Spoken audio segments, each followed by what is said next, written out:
Boa tarde, pessoal. Então, resolvi criar esse canal para poder facilitar a comunicação e divulgar também esse hobby que é tão apaixonante, que é o ramo do aquarismo, ok? Me chamo Fernando.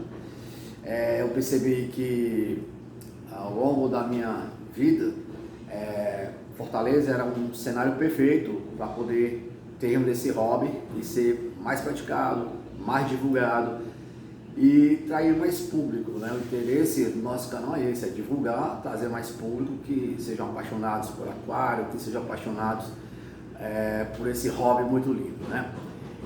Eu, particularmente falando, eu percebia que Fortaleza necessitava de ter essa ferramenta de diálogo para a gente poder divulgar, não só em termos comerciais, mas também divulgar aquilo que as pessoas têm como paixão em sua casa, em como fazer por onde esse hobby chegar a outros cantos, né? Também não só no estado do Ceará. Criei uma logo, TV Aquário Ceará, aqui ao fundo você vê o meu tanque, que é o meu aquário, considerado aquário jumbo, ok? Meus peixes são jumbos, minha paixão é por aquário jumbo, mas nem por isso o nosso canal aqui ele vai ficar detrito apenas a questão do aquarismo jumbo. Vamos viajar aí por vários outros aquários marinhos, plantados, aquário de libistas, enfim, uma infinidade que é esse ramo do aquarismo, beleza? Então, para você, eu dedico esse primeiro episódio, oficialmente falando, para você que quer entrar pro ramo, para você que é apaixonado por aquário, mas tem um certo receio. Você pode perguntar, Fernando, mas aí, vamos gastar muita grana, envolve muito dinheiro? Depende da paixão, entendeu? Eu acredito assim, que tudo tem um começo, tudo tem um início, tem toda uma história por trás. A história da piscicultura, ela vai lá na Idade Antiga, por volta de 3.000 anos antes de Cristo, quando os sumérios tinham a piscicultura como uma forma de sobrevivência. Mas ao mesmo tempo que eles tinham em suas barragens a piscicultura como subsistência, como fonte de alimento, para eles também era uma forma de passar o tempo, observar.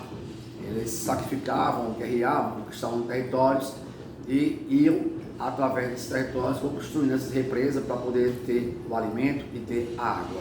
Então a piscicultura surge a partir de uma necessidade e também do interesse pessoal, ok? Depois, mais lá na frente, a Europa moderna, ela lá no século XVIII, ela começa a introduzir alguns aquários em cubos, em vidros, e quem era da classe mais abastada, que tinha alguma condição financeira, acaba tendo esse privilégio de ter em sua casa um aquário, ok? Com o passar do tempo, aí eu venho à minha cidade, que é Fortaleza, veio lá para os anos 80, início dos anos 80, ainda era uma sementinha falar de aquarismo em Fortaleza. Tinham as feirinhas vendiam lá suas espadinhas, suas molinésias, mas nada que fosse, vamos dizer, um ramo de empreendedorismo, assim, de ganhar, realmente ter um lucro. Vendia por um hobby, vendia por um passatempo, vendia por uma forma artesanal, mas nada que fosse de fato lucrativo como é hoje o comércio.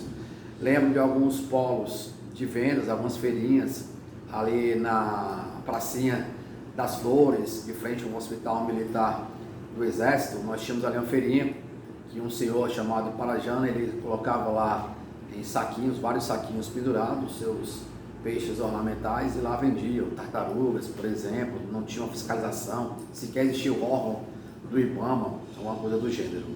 E logo depois esse hobby ele foi ganhando alguns outros adeptos em termos de vendas. Várias lojas foram surgindo. Em outros episódios eu vou falar um pouco das lojas, de cada loja, que aqui tem o que ela oferece, como se fosse um guia do que ela tem em especial, do que ela pode oferecer, ok? Que facilite aí a vida para o iniciante. Então vamos lá, eu dedico esse programa a você, iniciante, que é apaixonado por aquário, assim como eu. Eu digo que tudo tem um começo na vida, e esse começo, eu posso dizer que minhas primeiras experiências, ainda primitivas, artesanais, coletava as espadinhas, eu tinha as espadinhas ali próximas em regiões ribeirinhas, na cidade de Juazeiro do Norte, onde eu nasci e cresci, e lá mesmo eu fabricava o meu aquário através de garrafões de vinhos. Eu lixava, cortava o garrafão de vinho e ali fazia um cubo não, porque é um cilindro, e lá eles ficavam os peixes vivendo, ok? Só que faltava alguns detalhes, faltava, por exemplo, o oxigenador, faltava, por exemplo, um filtro biológico. Então alguns peixes acabavam morrendo por conta da amônia, dos detritos. Lá na frente eu vou falar um pouquinho sobre isso, o que é uma amônia, o que é um nitrito, o que é um nitrato, o que é um pH.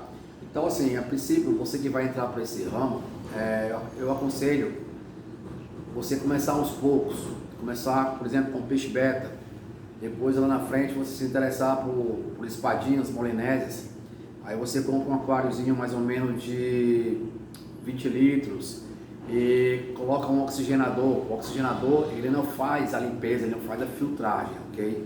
Então você coloca o oxigenador e o oxigenador ajuda ali ao peixe a respirar melhor, ok? Porque sem oxigenador fica difícil, ele não consegue extrair o oxigênio da água e acaba morrendo. Lembrando que quanto mais quantidade de peixes, maior será o seu trabalho, vamos dizer, para fazer uma TPA. O que é uma TPA? Troca parcial de água. Não importa se teu aquário tem 20 litros ou se tem 1.200 litros, TPA é fundamental, uma troca parcial de água é vital.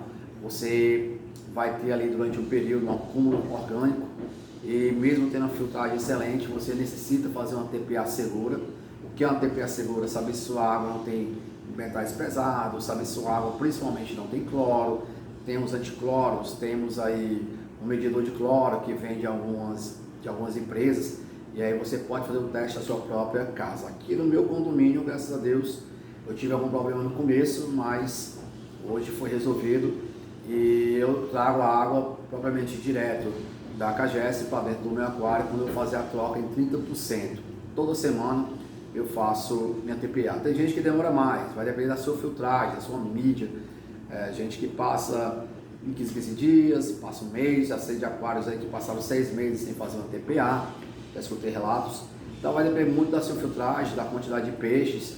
Você sabe que quando mais o peixe come, mais dejetos ele deixa no aquário, e por aí vai, ok? Nesse contexto, à medida que você for ganhando experiência, você vai podendo aumentar o tamanho do seu aquário e depois melhorando a sua oxigenação, a sua filtragem, até você chegar aonde você deseja. Para eu chegar aqui nesse aquário de 620 litros, que é o meu, eu demorei um tempo significativo. Eu fui experimentando aos poucos, eu fui viajando um pouco com as espécies, entendendo como as espécies elas interagem. É interessante vocês acompanharem aí, os iniciantes, alguns vídeos do YouTube, que é preciso entender quais tipos de espécie você quer para si dentro da sua casa, dentro do seu hobby, para você não misturar, porque tem espécies que são incompatíveis. Você opta por ciclês americanos, ciclês africanos, peixes marinhos, vai depender realmente do teu gosto, mas a primeira dica que eu digo é essa, é você começar aos poucos, devagar, com um aquário pequeno, para aí depois você ir ganhando novos adeptos, tá certo? Da sua coletânea aí de aquários que forem surgindo. A princípio, eu indico as espadinhas por uma questão de preço aquisitivo, pela fácil manutenção, de não necessitar de uma ração tão específica, um oxigenador, até você chegar de fato a algo de maior grandeza, ok? Vou apresentar um pouco agora o meu aquário e logo em seguida a gente faz aí um outro link.